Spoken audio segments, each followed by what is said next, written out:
Caleb Williams passed for 3 touchdowns, rushed for another. But were you like me? Could you not help but get the feeling that USC was kind of sleepwalking a little bit during a 42-25 Pac-12 victory over Arizona State on Saturday? Hi, I'm James of Faithful Angelino Sports with a rapid recap of USC football. If you like the content that we put out about the Trojans, don't forget to subscribe to the channel. We do talk USC football here. Now, don't get me wrong. I'm not trying to paint this out to be a disaster. USC improves to 5-0, 2-0 in conference with the win. But considering the Trojans were playing a program in absolute turmoil and playing them at the Coliseum, did they do enough to rise in the rankings from number 6? Did they do enough to make people confident that they were going to win the Pac-12? To be frank, it's a little doubtful on both occasions. For example, all teams above the Trojans in the top 25 won their particular games. Meanwhile, in conference, yes, USC won, but you're also looking at impressive victories for Oregon, UCLA defeating Washington last night, and Utah crushing Oregon State. Remember, Oregon State gave USC all it could handle up in Corvallis last weekend. Now, don't get me wrong, a lot went right for USC, particularly on offense. The Trojans rolled up 487 yards. Travis Dye rushed for 2 touchdowns. Jordan Addison caught 8 passes for 105 yards. Matter of fact, 9 Trojans caught passes overall.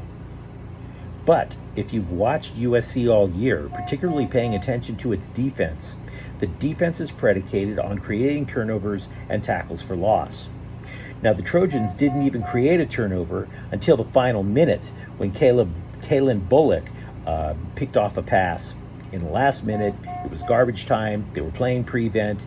The ball was going up for grabs. It was pretty easy interception. The Sun Devils, other than that turnover, did move the ball on a surprising regular basis against SC. Emory Jones passed for 243 yards and a touchdown. He also rushed for another. ASU, as a matter of fact, I would say they hung in with SC for almost 3 quarters. Williams did throw a red zone interception. That was his first turnover of the year. That was USC's first turnover committed all year long. And the Twitter haters were already calling USC a fraud. Now, fortunately, the Trojans did force a punt. Trojans offense rights the ship. Dye gets his second touchdown, and that put USC up by 2 scores, 28-17. And from then on out, USC was in cruise control. But the question remains, was it enough for you? Was it enough for the voters who are going to decide whether or not USC goes to the college football playoff? Let me know what you think in the comments thread. USC will play host to Washington State next weekend. And again, they're 5-0. And again, it's 42-25 over ASU. But considering where the Sun Devils are you content?